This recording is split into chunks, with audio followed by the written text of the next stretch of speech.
我穿越进了一个崩坏的世界，成了恶毒女配，男主爱慕虚荣的白莲初恋。白月莲，你收了我妈的钱还要跟我分手？男主顾以轩拦下了我，为了维护女配小白莲的人设，我即使做错了事，也要努力的挤出一点泪水，楚楚可怜的将修正系统规定的台词念了出来。以轩，你妈妈步步紧逼，我也是迫不得已啊。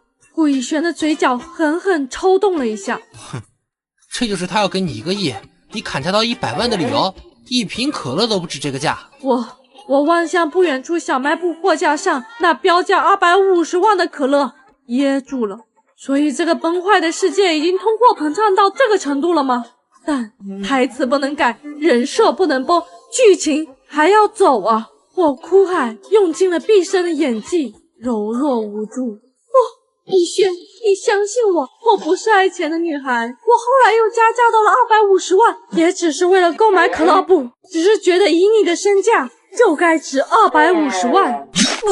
顾以轩被我气走了。按照情节，狠狠伤了顾以轩心的我，应该带着这笔巨款坐飞机去向远方，过奢侈的生活。等3年后，我花光了钱，便坐着飞机回来，想和顾以轩破镜重圆，再捞一笔。结果就成了男女主之间的感情垫脚石，下场十分凄惨。但我点开了手机，看着那上千万的机票，流下了贫穷的泪水。系统，我买不到机票，怎么走原剧情去诗跟远方啊？已收到反馈，发现副本崩坏程度已到达 A 级，已根据宿主等级降低任务要求，只需花光钱财即可进入下一阶段。于是我买了1瓶可乐，同时系统提示时间已跳转3年后。等等，我的3年带薪旅游就这么给我弄没了。我很伤心，但我敢怒不敢言。身为一个刚刚绑定修正系统的0级小萌新，我没有机锋去跟系统换我想要的东西，去争取我的利益，只能默默耕耘，好好努力修正崩坏的剧本，攒够了实力反杀他。按照原剧情，3年后的今天，我回国了。回国当天，我就知道男主在女主家中要做各种不可描述的动作。关键时刻，我上门踢馆，直接阻止了他们要被和谐的事情。我照做了。开门，开门！朱砂痣，你敢抢我男人，就给我开门啊！我很凶，门开了，门后面出现了一个貌美的女人。她红唇烈焰，长发飘飘，身着吊带红裙，倚在门前。好美啊！警告！警告！警告！检测到女主重生，副本崩坏程度到达 S 级，已根据宿主等级降低主线任务要求，只需要得到男主一句我讨厌你，便可完成任务，进入下一个世界。重生呢？朱砂痣看到我后愣了一下，随后勾唇一笑。白月莲，我现在可没跟顾以轩在一起，你却突然在这个时候来找我要人，难道你也是重生的？混淆了今生和前世？他淡定地勾起了我的下巴，向上一抬。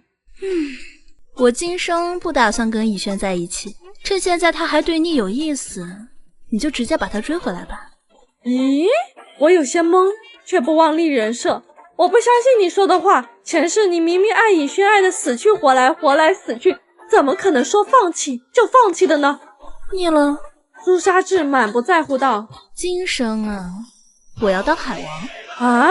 想想日后高贵冷漠的大满贯影帝，现在还是一个不得志的青涩少年，以后会成为我一辈子竞争对手的霸道总裁，如今还是清贫的学神校草，有着神仙嗓音绝美身段的古风唱跳歌手，如今带着作品四处碰壁。你说我有钱有貌有权，还知道以后不趁机帮他们一下，弄个现实版的养成游戏，我就对不起我重来过的机会。我吸溜了一下口水，瞬间感觉男主他不香了，但人设不能崩。于是我非常白脸的说道：姐姐真好，不像妹妹我就只是一朵贫穷小白花，没钱养鱼。我可以给你钱啊，帮你养顾以轩这条鱼。我握着女主朱砂痣给我的黑卡，穿着昂贵的衣服，戴着精致的首饰，住进了她隔壁一栋800平方米的大别墅里，被人伺候着。这怎么好意思拒绝啊？男人啊，得不到的才是最珍贵的。你别像上一世那样上杆子的勾当，而是要高贵冷艳，让他觉得他配不上你。可顾雨轩他也很有钱呀。没事啊，明天我就让他破产。啥？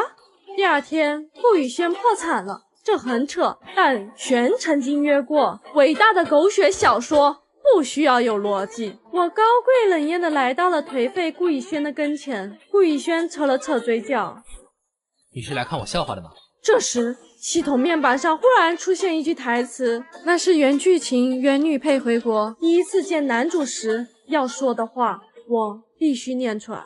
我抽出了一张卡，拍在了他的手里，低头抽泣，倔强不屈。还给你，立马是你的生日。以轩，我知道在你的眼里，我就是一个爱慕虚荣的拜金女孩，但当初我真的是迫不得已，那笔钱我没花，都在这里了。按照原剧情，顾雨轩会因为我的话而动摇，连查都没查就把卡还给了我，但是那是首富恋爱脑顾雨轩会干的蠢事。现在的贫穷顾雨轩，卡内余额250。我猛地抬头，看到顾雨轩不知道什么时候已经站在了取款机前，按着语音按钮，面无表情地看着我。卡内余额250，卡内余额250，卡内余额250。白月脸，你欺负我，很爽。我拽住了顾雨轩的衣角，将可乐塞进了他的怀里。我用那钱买了你最爱的可乐，还给你。从此我们两不相欠。顾雨轩食物中毒了，因为那可乐是我3年前买的，过期2年多了。顾雨轩一脸苍白地躺在病床上，十分虚弱。白月脸，你欠我的。我忽然想起了系统布置给我的任务，要得到一句顾雨轩的“我讨厌你”，便立马问道：“你是不是很讨厌我啊？”顾雨轩顿了一下，我期待地看他，他撇过头不看我。虽然你曾伤害我、践踏我，一声不吭地离开我3年，但现在的我又有什么资格讨厌你？毕竟我还要你帮我付一下医药费。我将顾雨轩带到了我800平方米的别墅里。顾雨轩很自然地吩咐管家：“请帮我收拾出一个房间出来，买几套换洗的衣服，谢谢。”管家没行动，只看向了我。我立马问：“你要干啥？”